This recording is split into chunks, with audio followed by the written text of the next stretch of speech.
अभी गणेश जी विसर्जन हुए, गणेश जी को जल में विसर्जन किया, तो आपके मन में एक प्रश्न तो खड़ा होगा, आया तो होगा कि गणेश जी के 10 दिन तक बिठाओ, नित्य पूजन करो, ने पाठ करो, ने अर्चना करो, ने 10वें दिन इनके विसर्जन कर दो, और वो भी पानी में कर दो, पानी में विसर्जन करो। तो ये कहां लिखा कि जल में विसर्जन करो? श्रीमद् भागवत पुराण की रचना जब वेद व्यास जी महाराज करने के लिए बैठे, वेद व्यास जी ने सुखदेव जी से कहा कि मैं मंत्र बोलूंगा, मैं श्लोक बोलूंगा, इसको लिखेगा कौन? तो सुखदेव जी ने बोला गणेश जी से विनती करो। गणेश जी से कहा कि आप लिखोगे? गणेश जी बोले मैं लिखने को तैयार हूं, पर बोलते बोलते तुम रुक गए तो मैंने भी लिखना छोड़ दूंगा, उसके बाद मैं भागवत को विराम दे दूंगा, मैं आगे नहीं लिखूंगा। अब वेद व्यास जी बड़े चक्कर में पड़ गए, क्या करें? तो गणेश जी से कहा मेरे श्लोकों में कुछ गड़बड़ी हो सकती है, उसमें से गलती को छांटना पड़ेगा, फिर लिखना पड़ेगा।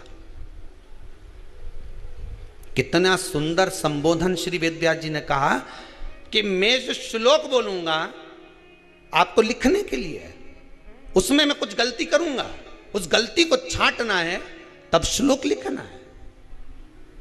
क्यों कहा वेद व्यास जी ने ये बात? गणेश जी भगवान है, वेद व्यास जी कहते हैं मैं तो संसारिक मनुष्य हूं ना, गलती तो कर सकता हूं। गलती कौन करता है? जम के बोलो भगवान गलती करता है क्या? नहीं, गलती कौन करेगा? मनुष्य। गलती मानव करेगा, गलती मनुष्य करेगा।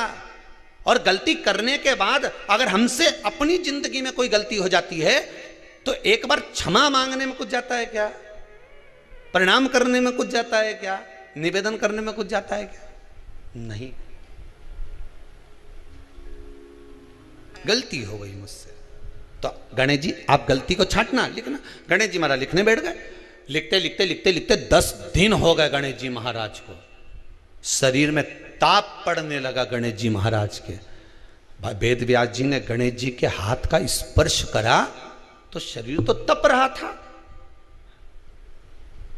वेद व्यास जी ने वहीं पर श्रीमद् भागवत के श्लोकों को विराम दे दिया, अब नहीं बोले। गणेश जी लिखते लिखते लिखते लिखते लिखते लिखते थक गए, ताप पड़ गया, शरीर गर्म हो गया। वेद व्यास जी ने कब करूं क्या? 10 दिन से लिख रहे हैं और शरीर पर ताप पड़ रहा है, करा क्या जाए? उन्होंने गणेश जी का हाथ पकड़ा, उठाया और कहा चलो प्रभु हमारे साथ में। वेद व्यास जी गणेश जी को ले गए और ले जाकर शीतल जल में श्री गणेश जी महाराज को बिठा दिया। गणेश जी को पानी के अंदर उनको विराजमान कर दिया कि अब आप ताप को थोड़ा ठंडा कर लीजिए। शीतल जल में बिठाया। उस दिन से नियम हो गया कि 10 दिन गणेश जी बैठते हैं और फिर उनका विसर्जन होता है पानी के अंदर, जल के अंदर,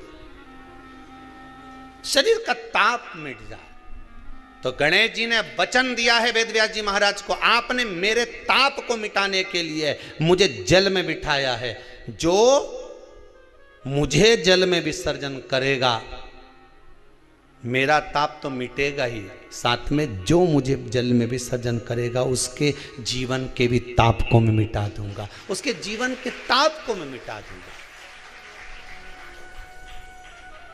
ताप मिटा दिया।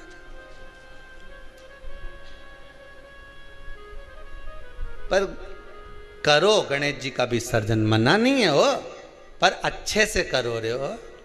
अब मैं छोरा छोरियों ने तो निशाना लगाए, वो हमारा गणेश जी जई रिया, वो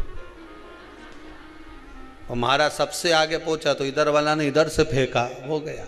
ये हमारे धर्म की हंसी उड़ा रहे हैं, ये हमारे धर्म की हंसी है।